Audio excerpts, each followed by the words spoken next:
नमस्कार। आज दो एक्सरसाइज मैंने जो सीखा है, जो मैं आप लोगों को सिखाना चाहता हूँ, वो काफ़ी बॉडी को रिलीव करने वाला एक्सरसाइज है। एक को बोलते हैं सुप्त मत्येंद्रासना या फिर स्पाइन ट्विस्ट, और दूसरे को बोलते हैं शवासना या carves pose.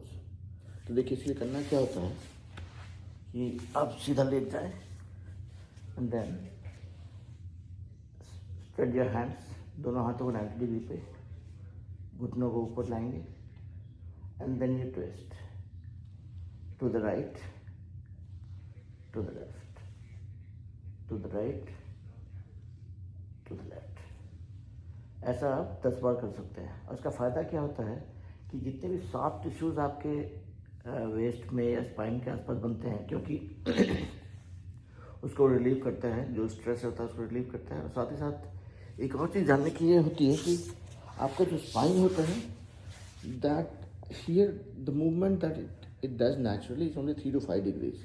So when you are twisting your the knees both sides, it actually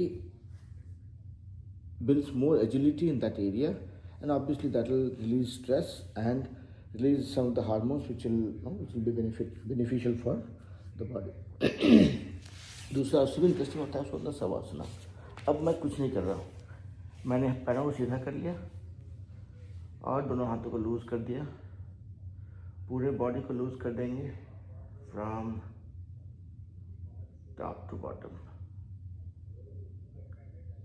focus लाएंगे पैरों पे, पैरों से घुटनों पे। अगर कुछ स्ट्रेस लग रहा है तो उसको रिलीज कर देंगे कमर पे, हाथों पे, जॉइंट्स पे, और ऐसे पड़े रहेंगे जैसे कि कुछ हुआ ही नहीं है, कुछ करना ही नहीं है।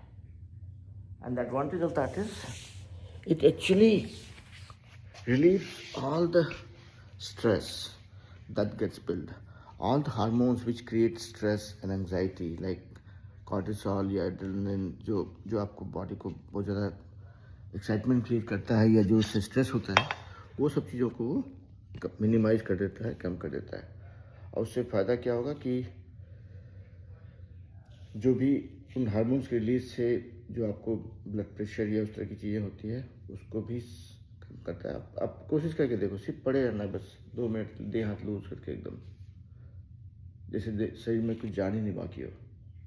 आप देखोगे, आप you will feel much better. Make sure that you are not thinking about work, you are not thinking about anything else that keeps you busy, and just give yourself those 2 minutes of relaxation. And that's an asana that we do most likely towards the end of the yoga session.